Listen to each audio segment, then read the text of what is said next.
Another point in time, there's another lie.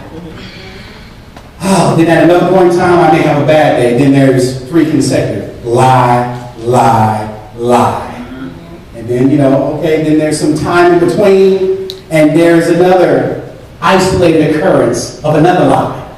And then maybe of another lie here, and then maybe I can go sometime, for a while, and then, oops, I'll fall again, and there's another lie. And you all, sin should be as such with the Christian.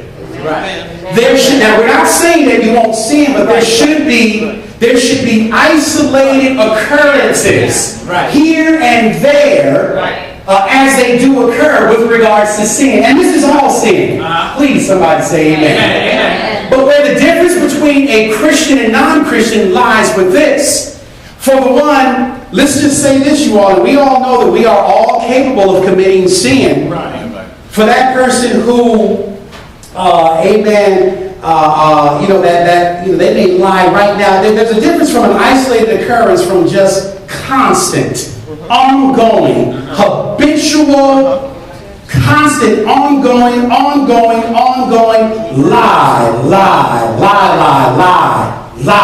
lie. I mean, there's no break in the continuity of that. And with that being said, those are the ones that practice. The Bible is saying is that those that practice these sins. Habitual behavior is what the Lord is looking at tonight. And you all, according to 1 Corinthians chapter 6, verses 9 through 10, it lists homosexuality in there. And then Romans 1, 26 through 28. For this reason, God gave them over to degrading passions. For their women exchanged what? The natural function. I need the women to see this. Everybody thinks that homosexuality has to do with men. And I know people and society views women differently. It's like, where do women get the free pass? That's sexy that 2 women are together. Where do you get that from, man? Women don't have a free pass with regards to homosexuality. Y'all don't hear me. Okay, I'm going to have to do this. Turn to your neighbor. Y'all look at a neighbor, and tell your neighbor, women don't have a free pass.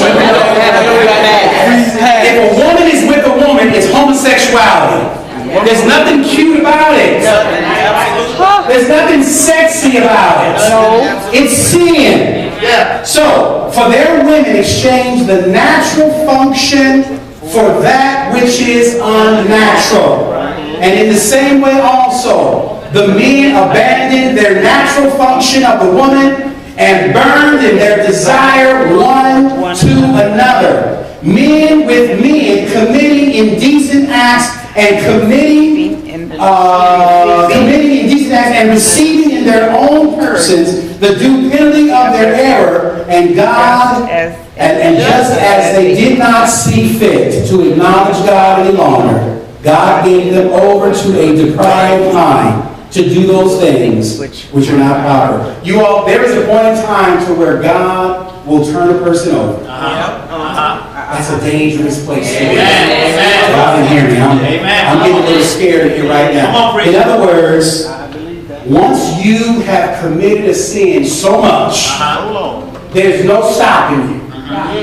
When God decides to turn you over, that means He will allow that sin, while you may be saved, He will allow it to totally consume you. In other words, it will destroy you. How many of you know that there are sins destroying family members right now?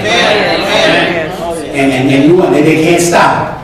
Once God turns you over, and you all, I don't even know how to say this properly, but God does not approve of this stuff that is going on in society right now. And you all, it's for men, it's for women, it is for all these other things, and I have a few questions. Why is it that when a Catholic priest, and the politically correct term is molests a little boy, Why is that called molestation?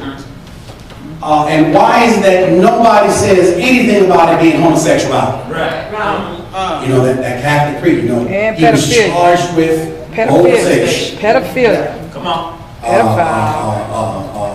And I hate, I'm saying, Bishop Eddie Long. Hey, That's right. they were boys. Nobody says what it is. Little boys. You can say, well, my pastor, he did some things with these little boys, but the greater sin is that's homosexuality. And pedophilia. I'm sorry, I shouldn't say that about y'all pastors. And pedophilia. Y'all teaching pastors.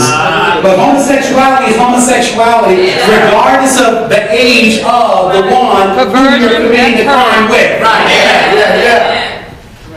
If a Catholic priest does it, it's no different than old Joe Blow on the street doing it. Homosexuality is homosexuality regardless of how you look at it. And God hates it. Come on, preacher. Come on. Y'all look at this quote. This quote really, it just shows me that, you know what, I know I'm on target. I just pulled a quote from a guy who was delivered from homosexuality. He says, when I realized that homosexuality was a trap, one might say that I turned to others for my help. My therapist in our relationship provided a model for appropriate male-to-male, non-sexual relationships and taught me about appropriate touching, bonding, and the expression of needs.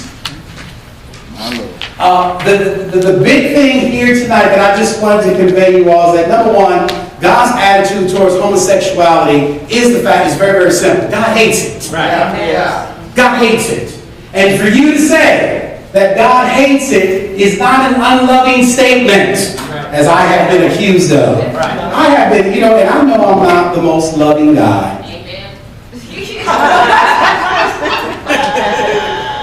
I don't think he wanted to amen on that. Okay, I'm trying to look and see who said it. I think it's multiple people. Okay, I have been coined as being the Terminator in times past. Oh, you have. Where I've been, Goodness gracious. I've been a pretty mean guy in the past, but thank God for deliverance. Hallelujah. Because when you touch the hem of his garment, I'm telling you, Jesus can change some things. But listen to this.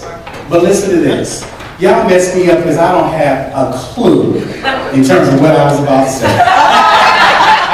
That's all right, preacher. And I know who messed me up, but I'll be talking to you about that a little bit later, messing up my flow in my lesson. It's terminated.